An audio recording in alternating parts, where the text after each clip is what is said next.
Hello दोस्तों, आज की कहानी है एक सेठ और साधु। एक गांव में बहुत अमीर आदमी रहता था। इस आदमी के पास खूब सारे पैसे और जमीन जायदाद हुआ करती थी। इस आदमी को गांव के लोग सेठ कहा करते थे। ये सेठ लोगों को अधिक ब्याज पर पैसे दिया करता था और पैसे वापस न करने पर गांव वालों की जमीन उससे छीन लेता था। इस सेठ की पत्नी और बच्चे इससे काफ़ी डरते थे, क्योंकि ये हर समय क्रोध में ही रहता था। इस सेठ के पास सब होने के बावजूद भी इसका मन अशांत रहता था। एक दिन ये सेठ अपने एक दोस्त से अपने दिल की बात करता है और अपने दोस्त को बताता है कि मेरे पास पैसों की कोई भी कमी नहीं है, लेकिन मेरा मन कभी भी शांत नहीं रहता है। सेठ की बात सुनकर उसका दोस्त सेठ को एक साधु के पास जाने की सलाह देता है और कहता है कि ये साधु जंगल में बनी एक कुटिया में रहता है और साधु के पास हर समस्या का हल है। अपनी दोस्त की बात को मानकर सेठ साधु के पास चले जाता है।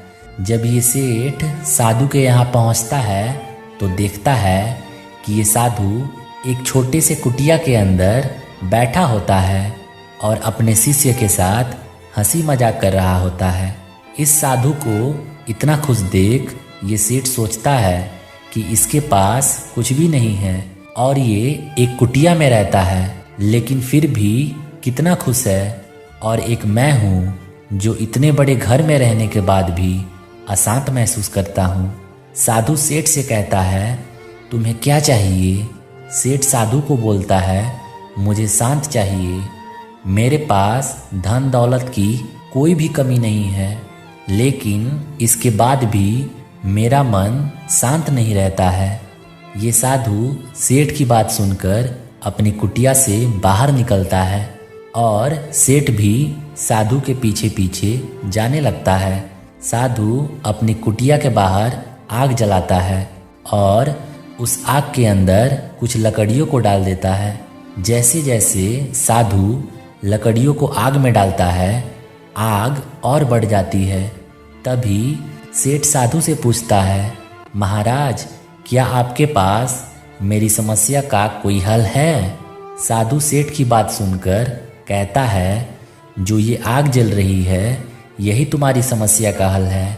साधु की बात सुनकर सेठ हैरान हो जाता है और साधु से कहता है, मुझे कुछ समझ नहीं आया, आप क्या कह रहे हैं? साधु फिर हंसते हुए सेठ को कहता है, जिस तरह ये आग जल रही है उसी तरह से हर इंसान के अंदर भी एक आग होती है।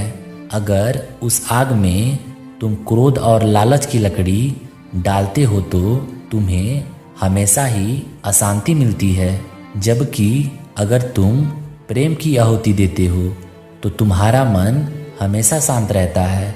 इसलिए तुम भी अपने जीवन में केवल लोगों से प्रेम करो। ऐसा करने से तुम्हारा मन अपने आप ही शांत हो जाएगा। साधु की बात को मानते हुए ये सेठ अपने जीवन से लालच और क्रोध को त्याग देता है और अपने परिवार के साथ प्रेम से रहना शुरू कर देता है। तो दोस्तों, इस कहानी से हमें यह सीख मिलती है, इंसान का मन क्रोध और लालच की वजह से कभी भी शांत नहीं रहता है। इसलिए अगर आप अपने जीवन में शांति चाहते हैं तो क्रोध और लालच को अपने जीवन से त्याग दें। धन्यवाद दोस्तों।